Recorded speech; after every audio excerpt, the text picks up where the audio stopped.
I should have been grateful. After all, he saved me from a fiancé who bruised hearts the way he wore suits, carelessly and without apology. I should have cried, thanked him, run into his arms. But instead, I was locked in a mansion on a cliffside with a man who made my ex look like child's play. Because Luca Romano didn't save people out of kindness. He saved me because I was his. And he didn't like broken things unless he was the one doing the breaking. 2 weeks earlier, the ring had barely slipped off my finger before the yelling started. "You're nothing without me, Ava," my ex snarled, pinning me against the kitchen wall of the apartment we'd shared for a year. I didn't cry. I didn't scream. I just stared at him, at the man I thought I'd marry, until the door behind him swung open with a sharp bang. And everything stopped. Leather shoes. Slow steps. And then his voice, calm, deep, and terrifyingly amused. "You touch her again, and I'll cut your hand off." Slowly. Luca Romano. In an all-black suit like he'd just come from a funeral he probably caused. Dark hair. Sharp cheekbones.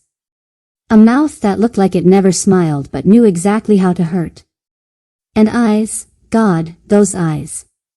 Cold. Unreadable. Like a predator that didn't need to chase to kill. He walked toward us like my ex wasn't even there. And my ex? He ran. Literally ran. I hadn't seen Luca in years. He was my older brother's best friend. The one with a reputation. The one who disappeared when I was 16 and came back 7 years later as something darker. Richer. Untouchable. Now he was standing in my wrecked apartment like he owned it. And me.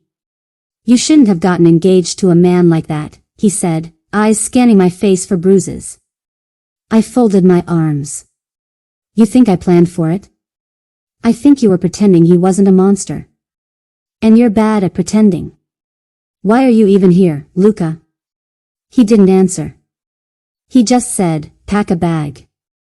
You're coming with me." I woke up the next morning in a silk-sheeted bed in a mansion that overlooked the ocean. Marble floors. Huge windows. More space than I'd ever need. And a man who acted like my kidnapping was some kind of charity work. "Where's my phone?" I asked. "Safe. I need to go to work." "You quit." "Luca." He didn't even blink. "You'll stay here until I say otherwise." "You can't do this." I just did. Day 3. Still no phone. No car. No way out. He gave me books. Coffee. Endless meals. But every window had security glass. Every door had keypads. And every staff member answered to him like he was a king. A moody, arrogant, overprotective king. I tried sarcasm. I tried ignoring him. I even tried seduction, okay, half-hearted flirting. Nothing worked. Until I broke one of his stupid rules. "I told you not to go down to the cellar," he growled, slamming the door shut behind him. I shrugged. "Didn't see your name on it. You think this is funny?" I walked past him, deliberately brushing his chest. "I think locking a woman in your mansion is what's funny." He grabbed my wrist, not rough, just enough to stop me. His eyes burned into mine. "You're here because the alternative is 6 feet under." I stilled. "I don't need your gratitude," he said, voice lower now. "But don't test me, Ava. You won't like how I handle defiance." I met his gaze evenly. "You don't scare me." He leaned in, breath ghosting over my ear. "You should." That night, he brought me wine. Real wine. The expensive kind. We sat in his absurd library, 2 glasses, 1 fire, and enough tension to melt the glass between us. He didn't say much. Just watched me. So I asked, "Why are you really keeping me here?" He looked at me for a long time. Then said, "Because when I found out what he did to you, I wanted to kill him." "You didn't." No, he said, sipping his wine. Because he's not worth the jail time. But you were worth the rescue. My heart shouldn't have skipped at that. But it did.